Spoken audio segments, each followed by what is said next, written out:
اعوذ باللہ من الشیطان الرجیم بسم اللہ الرحمن الرحیم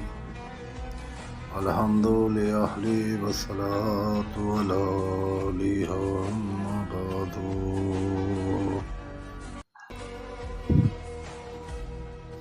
پیچھے 5 روز میں نے صداقت کے موضوع پہ بات کی۔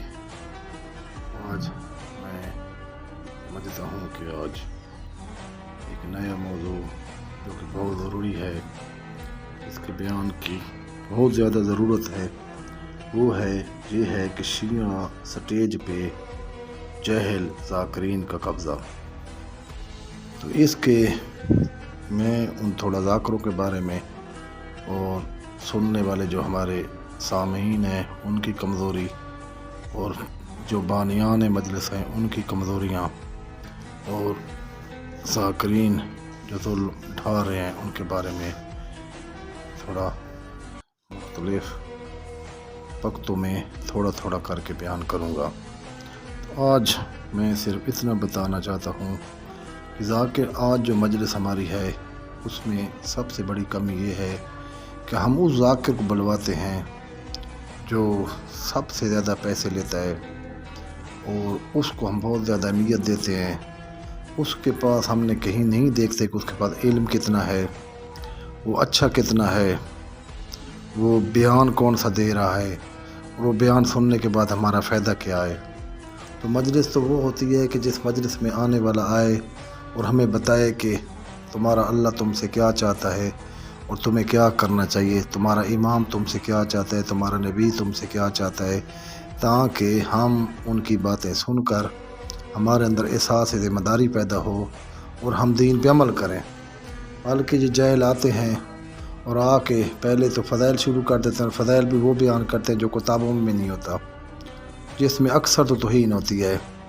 کبھی غول اللہ اور علی علیہ السلام کا مقابلہ کر دیتے ہیں، کبھی آ کے عمل کے خلاف بولنا شروع کر دیتے ہیں کہ نماز افضل ہے کہ امام حسین افضل ہے، کبھی آ کے کچھ بولنا کیا کہتے ہیں اور کبھی آ کے کیا بیان کرتے ہیں۔ پھر مصائب پڑھتے ہیں تو تقریباً وہ بھی کہانیاں ہوتی ہیں جس میں زیادہ تر تو جھوٹ ہی ہوتا ہے۔ تو ہمارے سٹیج میں انتہائی کمیاں ہیں کہ جب یہ بیان کرتے ہیں تو شرکیہ گفتگو کرتے ہیں، عمل کے خلاف گفتگو کرتے ہیں، جب مصائب پڑھتے ہیں تو تقریباً توہین اہل بیت کرتے ہیں۔ اور میں پہلے بتا چکا ہوں کہ میں مختلف عنوان میں ایسا ساری باتوں کا ذکر کروں گا، ایک ویڈیو میں یا ایک وقت میں تو ساری باتیں نہیں ہو سکتی۔ بہرحال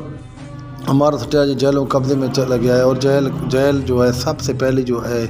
مجلس کی اہمیت یہ ہوتی ہے کہ مجلس میں پہلی نیت یہ خلوص یہ ہونا چاہیے کہ ہم قربت اللہ اگر مجلس پڑھیں